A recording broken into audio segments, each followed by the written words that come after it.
Thank you sir. Jai Hind Rajesh. Thank you sir, आपने समय दिया, शुक्रिया इसके लिए दिल से।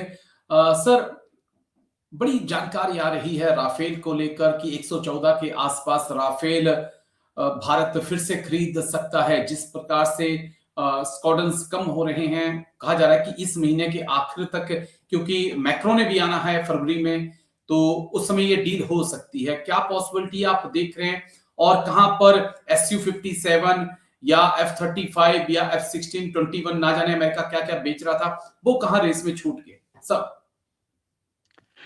राजेश, पहले तो अच्छी बात लग रहा है कि जब फ्रांस के साथ ये समझौता होगा जी तो 114 राफेल आएंगे। ये तो अच्छी बात है। बिल्कुल सर। लेकिन मैं ये बताना चाहता हूं कि देखो, ये तो बहुत लंबी प्रोसेस होती है। जब मैक्रो आएंगे तो वो सिर्फ एक MOU होगा, एक्चुअल कॉन्ट्रैक्ट नहीं होगा। तो MOU साइन करने के बाद, कि मेमोरेंडम ऑफ अंडरस्टैंडिंग साइन करने के बाद, मैं बताना चाहता हूं MOU क्या होता है। MOU की मतलब इतना ही है कि भाई, हाँ भाई, जैसे हम कहते हैं ना, शादी में रोका हो गया, बस। जी ठीक है। उसके बाद असल में पहला हवाई जहाज आने में 3 साल लग जाते हैं, क्योंकि कॉन्ट्रैक्ट साइन करने में लगेगा कम से कम 2 साल। जी ये 2 साल के कॉन्ट्रैक्ट में तय करते हैं कि कितने जहाज आएंगे, कितने इंडिया में बनेंगे, इंडिया में जो बनेंगे उनके पुर्जे कहां से आएंगे। अब सरकार बोल रही है कि 18 जो हैं फ्रांस से आएंगे, तो शुरुआती दौर में फ्रांस को भी तो नए 18 बनाने हैं, बिल्कुल सर। तो वो भी बना के हमें देंगे। उसमें ही 1 साल 2 साल लग जाता है। दूसरी बात है कि उसके बाद सरकार बोल रही है कि इंडिया में बनेंगे, तो कॉन्ट्रैक्ट में डिटेल्स सब होते हैं कि इंडिया में कौन कौन सा पुर्जा बनेगा, बनेगा कि नहीं बनेगा। ओके। देखो, ये कहना कि भाई हम 80%, सरकार बोल रही है कि 80% भाग जो है वो इंडिया में बनेगा। अब सरकार अगर ऐसे बोल रही है तो अच्छी बात है, लेकिन राजेश, देखो, क्या उसका इंजन इंडिया में बनेगा? जाहिर बात है, नहीं। नहीं, बिल्कुल सर।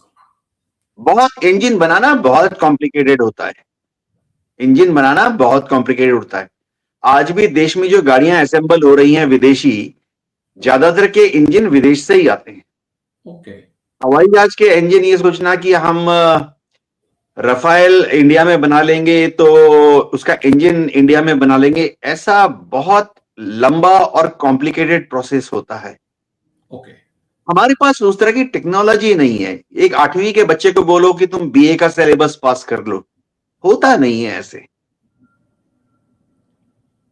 जी दूसरी चीज है कि इंजन अगर बाहर से आते हैं तो भाई, चाहे कीमत बोल लो या वजह बोल लो, वजन बोल लो या इंपॉर्टेंस बोल लो, इंजन करीबन करीबन आधा जहाज होता है।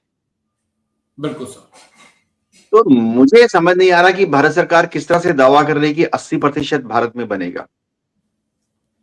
उसके बाद अगला सवाल आता है कि जब इंजन बन गया तो हवाई जहाज में समझो हाइड्रोलिक सिस्टम होता है, हाइड्रोलिक पंप होते हैं, बहुत ही कॉम्प्लिकेटेड पार्ट होते हैं ये। जैसे वाटर पंप सारे दर्शक जानते हैं, जी कार जिनके पास है वो जानते हैं कि ऑयल पंप होता है कार में। जी। तो इतना आसान नहीं है हाइड्रोलिक पंप भारत में बनाना, वो भी 114। एग्री। सिर्फ 114। लेकिन चलो आ जाए तो अच्छी बात है।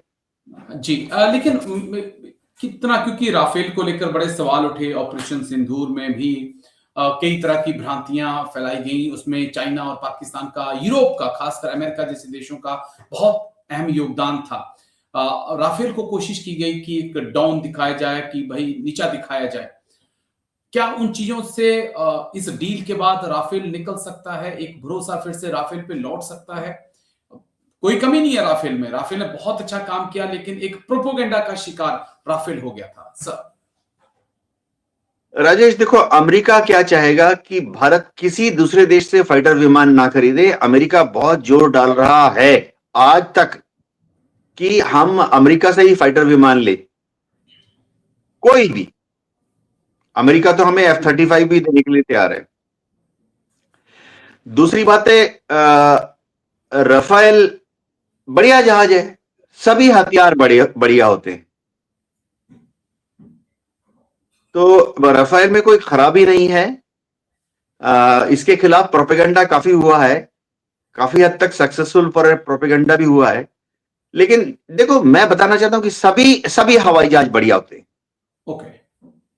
अब डिटेल में बताना चाहता हूं, तो जैसे सभी कारें बड़ी होती है। आप हीरो होंडा ले लो, आप मारुति ले लो, आप फॉर्च्यूनर ले लो, सभी कार बढ़िया होती है। डिपेंड करती है कि आप चला कैसे रहे हैं, उसकी देखभाल आप कैसे करें। बस एक आखिरी सवाल इस मुद्दे से जुड़ा हुआ, Su-57 क्या रेस में छूट गया? भारत तक क्योंकि स्कोई का इस्तेमाल कर रही थी, MiG-21, MiG-29 का इस्तेमाल हम कर रहे थे, स्कोई 30 का इस्तेमाल लंबे वक्त से हम कर रहे हैं। Su-57 को लेकर क्यों भारत, इंडियन एयरफोर्स का या इंडियन गवर्नमेंट का मोह भंग हो गया है? पुतिन तो कह रहे हैं कि भाई यहाँ पे हम आपके यही मिलकर बनाएंगे, आप तैयार तो होइए।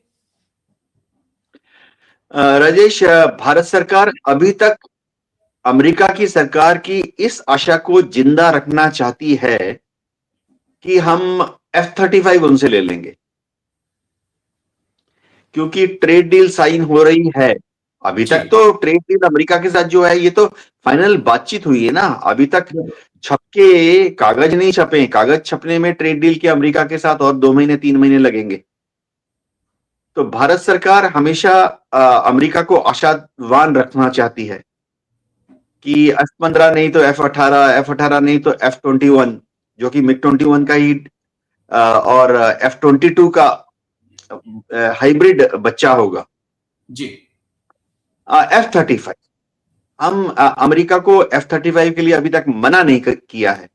हमने सिर्फ F-35 के बारे में चुप्पी रखी हुई है, शांति रखी हुई है। डोनाल्ड ट्रंप 2 बार बोल चुके हैं ले लो। तो सुखोई 57 वाला मामला थोड़ा ठंडे बस्ते में है।